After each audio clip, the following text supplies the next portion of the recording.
নবী সাল্লাল্লাহু আলাইহি সাল্লাম বলেছেন, কিয়ামতের দিন যে জিনিসটি মুমিনদের পাল্লায় ভারী হবে সেটি হচ্ছে সুন্দর চরিত্র, আখলাক। সুবহানাল্লাহ। হ্যালো এভরিওয়ান, আসসালামু আলাইকুম। মিরানাস ওয়ার্ল্ড থেকে আমি মিরানা ঢাকা থেকে বলছি। আপনাদের সবাইকে আরও একবার ওয়েলকাম জানাচ্ছি।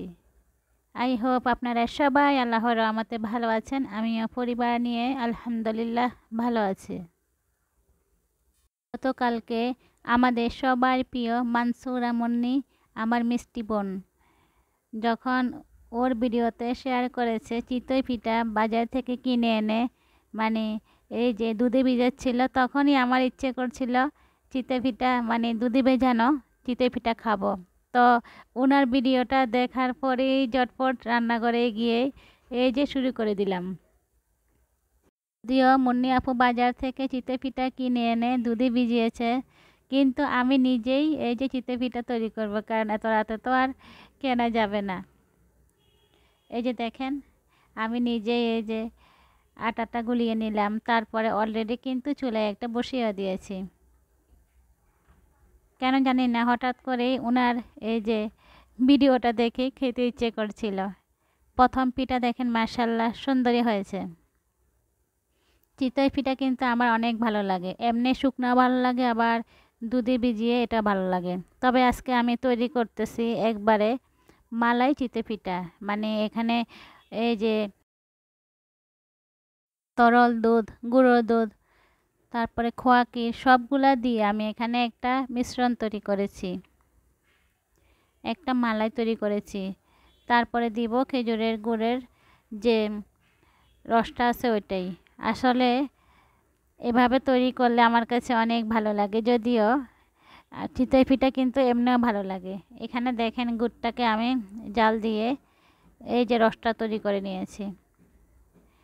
আগে থেকেই এই যে আমি মালাই তৈরি করেছিলাম ওখানে চিতই পিঠাগুলো ভিজিয়ে রেখেছি। তারপরে এই যে এখন আমি সেই গুড়ের শিরাটা দিয়ে দিচ্ছি। আমার অনেক আপুই দেখি অনেক সুন্দর সুন্দর পিঠা তৈরি করেন। এই যে বিশেষ করে চিতই পিঠাটা সবাই কিন্তু তৈরি করে খেয়েছে, আর আমি এবার কিন্তু ফার্স্ট টাইম খাচ্ছি, এখনও খাওয়া হয়নি। কিভাবে খাবো? দেশের বাড়ি ছিলাম কিছুদিন, তারপর আসার পরে আমার হাজব্যান্ডও আবার দেশের বাড়ি গিয়েছে, ওকে ছাড়া আবার পিঠা খেতে ইচ্ছে করে না, স্পেশাল পিঠাগুলো আর কি। তো এখন ও এসেছে এই জন্য। আর কালকে হঠাৎ করে রাতে যখন মুন্নির ভিডিও দেখলাম, খেতে ইচ্ছে করছিল, রাতে তৈরি করে রেখে দিব এখন, আর ইনশাল্লাহ সকালবেলা খাবো। Good morning. এই যে দেখেন সকাল হয়ে গেল, সূর্য কিন্তু অলরেডি উঠেই গিয়েছে আরও আগে।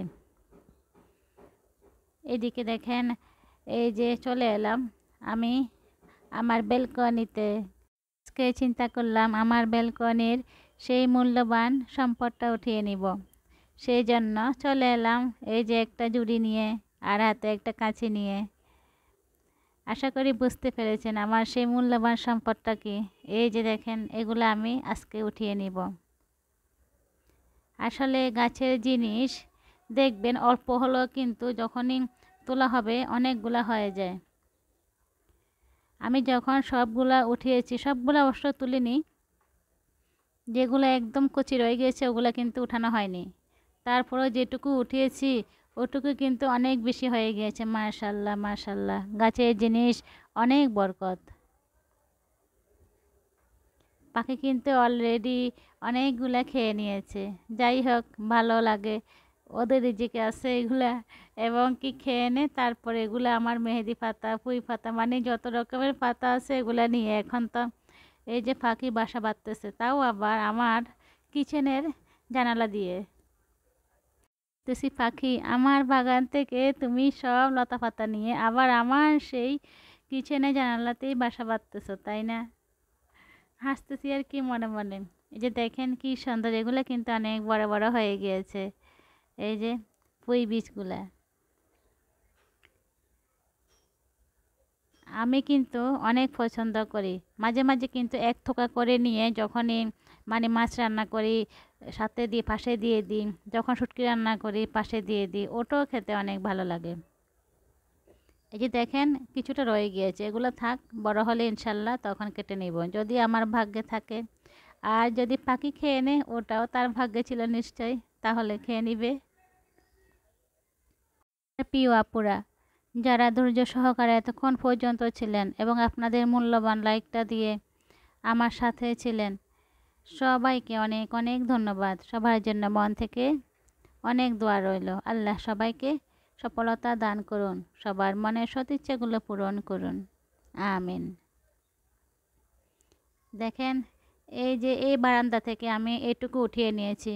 আপনারা সবাই জানেন আমার 2টা বারান্দা আছে, ওখানেও কিন্তু পুঁই গাছ আছে। চলে এলাম এখানেও, দেখি কি নেওয়া যায়। এখান থেকেও আমি কিছুটা পুঁই ফল উঠিয়ে নিব। এইদিকে চিন্তা করতেছি কখন নাস্তা করব, কখন খাবো। মানে যেহেতু আজকে নাস্তা বানানোর কোনো ঝামেলাই নেই, রাতে তৈরি করে ফেলেছি। আর এর মধ্যে কিন্তু এর আগেই যখন আমি বারান্দায় এসেছি তার আগেই কিন্তু আমার মেয়ে দুজনেই স্কুলে চলে গিয়েছে। ওদেরকে স্কুলে দেওয়ার পরে আমি বারান্দায় এসেছি। এগুলো উঠিয়ে নেওয়ার পরে তারপরে আমি আর আমার হাজব্যান্ড দুজনে মিলেই নাস্তা করব। সেই দুধে ভিজানো চিতই পিঠা দিয়ে, মালাই চিতই পিঠা। তারপর যখন আমার বাচ্চারা স্কুল থেকে চলে আসবে ওরাও খাবে ইনশাল্লাহ। এখানে দেখেন, এখানে মাশাল্লাহ অনেকগুলা পুঁই ফল হয়েছে। এখন সবগুলো আপনাদের সঙ্গে শেয়ার করব।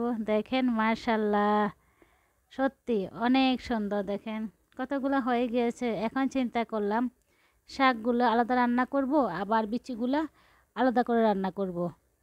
এখানে যেহেতু অনেকগুলো হয়ে গিয়েছে তাই এতগুলো হবে আমি চিন্তাও করিনি। দেখেন মাশাল্লাহ, অল্প করে করে কিন্তু এখন একবারে ভর্তি হয়ে গিয়েছে। দেখে কিন্তু মন জুড়ে গেল মাশাল্লাহ। এর মধ্যে কিন্তু আমি আর আমার হাজব্যান্ড দুজনে মিলে খেয়ে নিয়েছি সেই মালাই চিতই পিঠা। মাশাল্লাহ মাশাল্লাহ, এতটাই মজার হয়েছে, লোভনীয় হয়েছে। আর এখন আমি ধন্যবাদ জানাই আমার প্রিয় মুন্নি বোনকে, কারণ হচ্ছে ওকে দেখেই তো আমি ঝটপট তখন চিতই পিঠা বানাতে গিয়েছিলাম, এই জন্য এখন সকালে খেতে পারছি। আমার মেয়েরা চলে এসেছে, তো ছোট মেয়ে গোসল করে নিয়েছে, মানে ওরা স্কুল থেকে আসার পরে এখন তো হাফ ক্লাস 10:30 পর্যন্ত। তারপরে এসে গোসল করে নেওয়ার পরে এই যে নাস্তা করতেছে। ওকে আমি দিয়ে দিচ্ছি, বলেছে আম্মু আমি কি একটা খেতে পারবো? আমি হাসতেছি, কেন একটা খাবা না তুমি? ছোট মেয়েকে দিয়ে দিচ্ছি, আর বড় মেয়ে এখনও গোসলে আছে, যখন ও আসবে তখন ওকেও দিয়ে দিব। সত্যি আসলে এতটাই মজা হয়েছিল। এবং কি পাশে আমার বড় আপু থাকে, এটা আপনারা অনেকেই জানেন, পাশের ফ্ল্যাটে আর কি। তো আমার বড় আপুকেও আমি একবার বড় একটা এই যে বলে করে 5-6টা একবারে মালাই চিতই পিঠা দিয়ে এসেছি। উনি দেখে তো এতটাই খুশি হয়েছে, কারণ উনি এটা তৈরি করতে পারে না, আর আমি তৈরি করলে তখন ওনাকে দিই। তো সকাল সকাল ওনাকেও দিয়ে এলাম, আর আমার এই যে ছোটো মেয়ে খাচ্ছে মাশাল্লাহ। ও বলেছে আম্মু অনেক মজা হয়েছে। আসলে মালাইটা না এতটাই মজা হয়েছিল, জাস্ট অসাধারণ। আর দেখেন পিঠাটাও কিন্তু অনেক সুন্দর ভিজেছে, নরম তুলতুলে হয়েছে একদম মাশাল্লাহ। আপনারা সবাই একবার হলো মালাই চিতই পিঠা তৈরি করে খাবেন, দেখবেন মুখে স্বাদ লেগেই থাকবে। তারপরে এই যে এখানে শাকগুলো আমি আলু দিয়ে, চিংড়ি মাছ, শুটকি দিয়ে রান্না করতেছি। আর যে বিচিগুলো ছিল এগুলো বিকালে রান্না করব ইনশাল্লাহ। চিংড়ি মাছ দিয়ে একসাথে করিনি, শুধু বিচিগুলা মানে পুঁই ফলগুলা বিকালে চিংড়ি মাছ দিয়ে রান্না করব। আর এখন শাকটা রান্না করতেছি। আমার আজকের ভিডিওটা আপনাদের কেমন লেগেছে কমেন্টস করে জানাবেন। আর এতক্ষণ পর্যন্ত যারা ধৈর্য সহকারে ছিলেন সবার জন্য মন থেকে দোয়া রইল। আল্লাহ হাফেজ।